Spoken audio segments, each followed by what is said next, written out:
அனைவருக்கும் வணக்கம். இப்போ நம்ம பார்க்க போகிற ரெசிபி வாழைப்பூ வடை. வடைப்பருப்பை 1 மணி நேரம் ஊற வச்சு கழிஞ்சி எடுத்தாச்சு. இனி மிக்சி ஜாரில் ட்ரான்ஸ்ஃபர் பண்ணி ஒரு சுத்து விட்டு அரைச்சி எடுத்துக்கலாம். பாருங்கள், இந்த மாதிரி லைட்டாக அரைச்சிங்கன்னா போதும், தண்ணி எதுவும் சேர்க்க தேவையில்லை. நம்மளுக்கு இந்த கன்சிஸ்டன்சி வந்தால் ஓகே. பாத்திரத்தில் ட்ரான்ஸ்ஃபர் பண்ணிவிட்டு மிச்சம் உள்ள பருப்பையும் அரைச்சி எடுத்துகிட்டு வந்துக்கலாம். நான் 1/2 கிலோ பருப்பு எடுத்து இன்றைக்கி யூஸ் பண்ணியிருக்கேன். நீங்கள் உங்கள் குவான்டிட்டிக்கு தகுந்த மாதிரி மற்ற பொருட்களை மாற்றிக்கோங்க. 2 தடவையும் அரைச்சி எடுத்தாச்சு. அதிலிருந்து கொஞ்சமாக பருப்பு எடுத்துட்டு பூண்டு, இஞ்சி,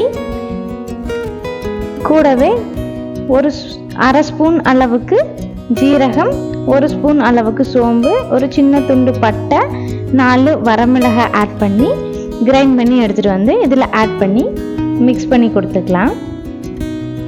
இது கூடவே நல்லா பொடியாக நறுக்கின பெரிய வெங்காயம், கறிவேப்பிலை, பச்சை மிளகாய் ஆட் பண்ணி கலந்து கொடுத்துக்கிறேன்.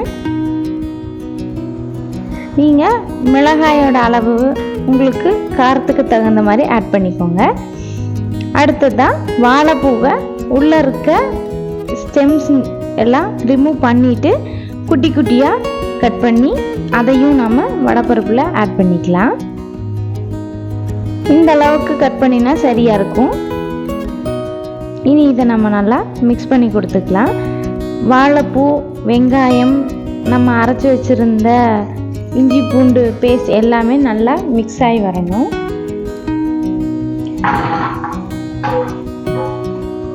பாருங்கள், நல்லா இந்த அளவுக்கு மிக்ஸ் பண்ணி கொடுத்துக்கலாம். அடுத்தது பாத்திரம் வச்சு கடலெண்ணெய் ஆட் பண்ணிக்கிறேன். நீங்கள் ஆயில் ஊற்றி கூட பொரிச்சு எடுத்துக்கலாம். எண்ணெய் காயட்டும். எண்ணெய் காயறது கேப்பில் நம்ம வடையை உருண்டைகளாக திரட்டி எடுத்து வச்சுக்கலாம். வடை மாவை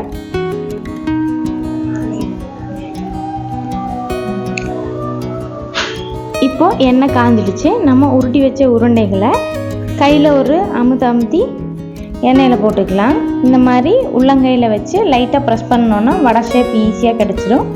அடுத்தது நம்ம இதை எடுத்து எண்ணெயில் போட்டு பொரிச்சு எடுத்துக்கலாம். வடையை எண்ணெயில் போட்ட உடனே மிக்ஸ் பண்ணி கொடுக்கக்கூடாது. அது ஒரு 5 நிமிஷமாவது வேக விடணும், இல்லைன்னா தனித்தனியாக பிரிஞ்சு வந்துடும். ஒரு 5 நிமிஷம் கழித்து இந்த மாதிரி மிக்ஸ் பண்ணி கொடுத்தோன்னா வடை மேலெல்லாம் வெந்திருக்கும், அதனால் பிரியாது.